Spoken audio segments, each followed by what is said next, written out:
Chapter 1. Jackson Thwaite was hungry. That was the trouble with the orphanage. There was just too many mouths and never enough in the serving dishes to fill them all. The staff were well-meaning. It was among the children that the trouble started. The bullies and their gangs of sycophants generally did all right.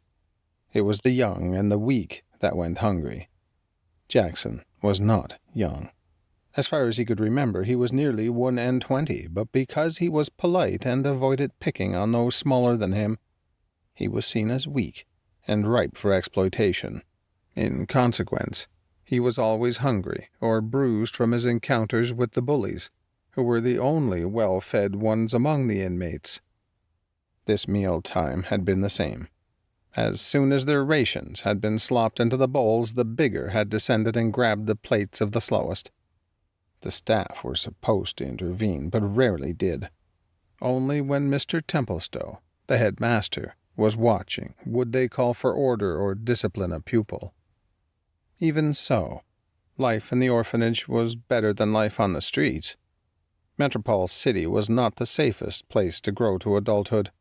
There were dangers on every corner, from the machines in the factories to the newfangled things that moved along the roads. And the people who preyed on their fellows, press gangs, robbers, slave masters, and all sorts of felons. That was before the effects of the smoke and choking fumes from industry had on your body and mind. At least here you were fed something and only had to do light work, picking oakum or cutting cloth for the military. Jackson did have an advantage, though.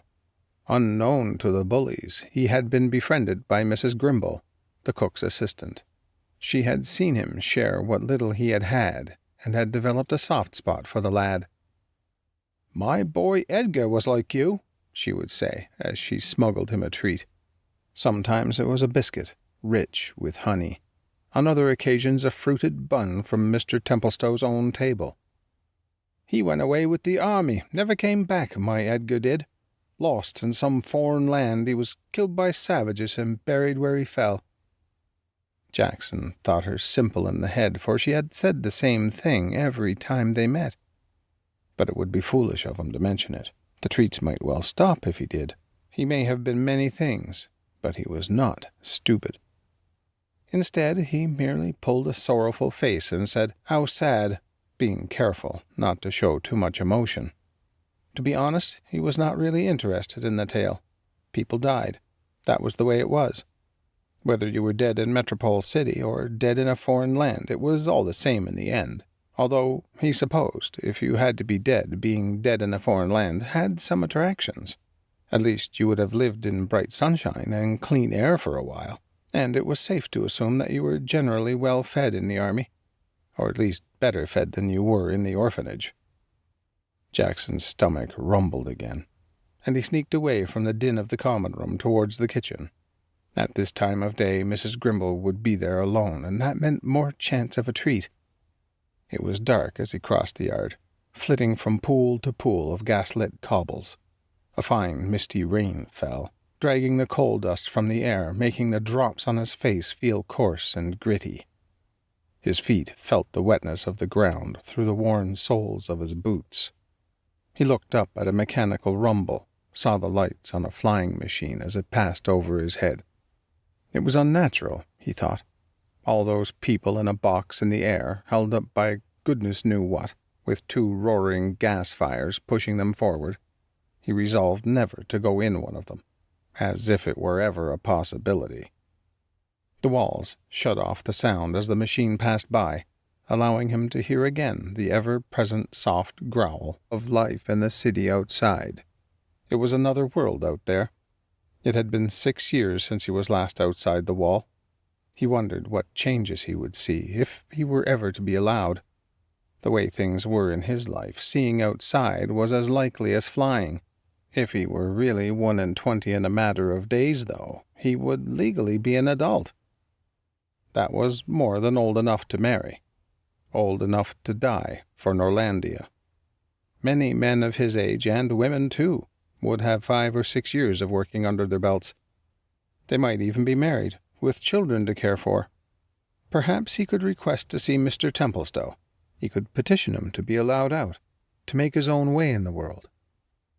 When he got to the kitchen doorway and peered around it, Mrs. Grimble was absent.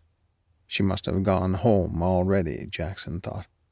At least she had left the gas lamp burning. There was light to aid him in his search. He ventured into the room. His hunger, a real thing now. It felt like a worm writhing in his belly. Perhaps some combustibles had been left unattended. If he were lucky, he could maybe find a mouthful or two. In the corner of the kitchen there was a large coal range. At least it was usually in the corner. Now it seemed to be moved away from the wall into the middle of the room. Jackson could see that it was mounted on wheels, together with its tiled surround. He had never noticed that before. The flue had also been uncoupled and hung from the ceiling. There was a dark hole in the wall behind its place. He crept towards it, expecting all the time to hear a shout. He was poised to run and dodged the blow from a master's swishing, stinging cane. Reaching the hole, he saw the start of a flight of stone steps that led down. They were poorly lit by more flickering gas lamps. The plain brick walls had dark lines of condensation staining their faces. It smelt faintly musty, like the crypt at the church they were forced to attend most days. There were voices below, faint and indistinct. As he tentatively moved toward the top step, he kicked a solid object. It made a scraping noise as his foot moved it across the flags. The noise below stopped. Jackson bent down. There were a pair of boots on the ground, stout boots with hobnailed soles. Better than his boots, which were more hole than sole. The tread had a strange pattern, but Jackson assumed that it was to enable better grip on muddy paths.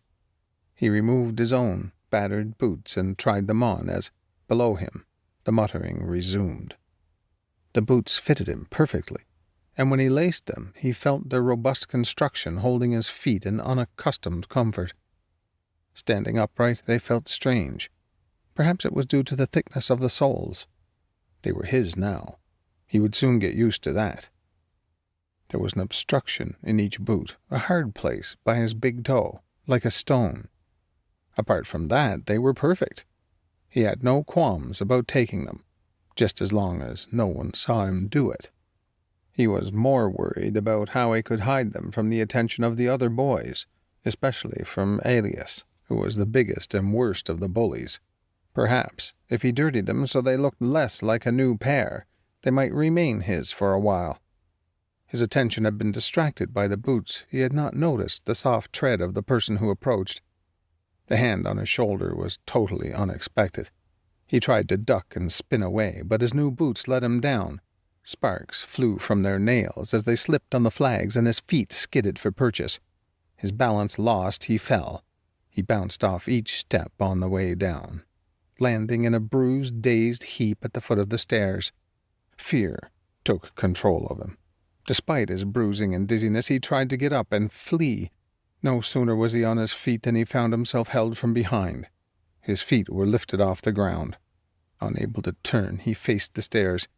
He struggled, but whoever was holding him was strong and pinned his arms to his sides with ease. He kicked back, but his lunges encountered nothing but air. "Be still," a gruff voice said in his ear. He saw the feet of a man coming down the stairs, then his waist, and then, just as he was about to see the face, a cloth bag was thrown over his head. "What shall we do with this one, then?" said the voice. "That's Jackson," answered Mrs. Grimble, in a voice which was hers and yet not so. "He's the one I told you about." Her tone was no longer that of a slightly bemused cook.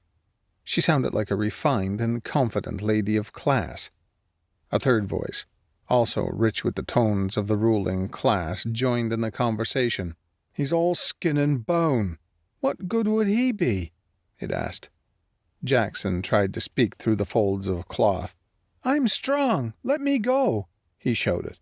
But if any of them heard him, they did not show it. "He seems to have found the boots," the first man said, "and they fit him." "They ought," said Mrs. Grimble. "Alias stole his others to make a pattern." What was going on? Jackson's boots had gone missing a week ago. He wondered who had taken them. He had looked at all the other boys, expecting to see them on another's feet.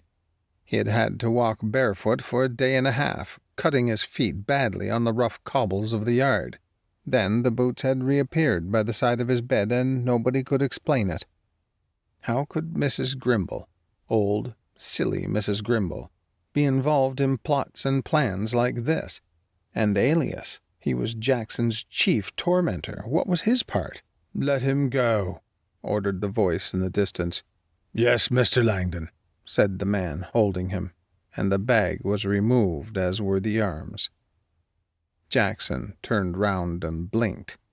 He was in a richly decorated drawing room, lit by many gas lamps. The walls were paneled in dark wood. There was fine carpet on the floor, framed paintings, and highly polished mahogany furniture.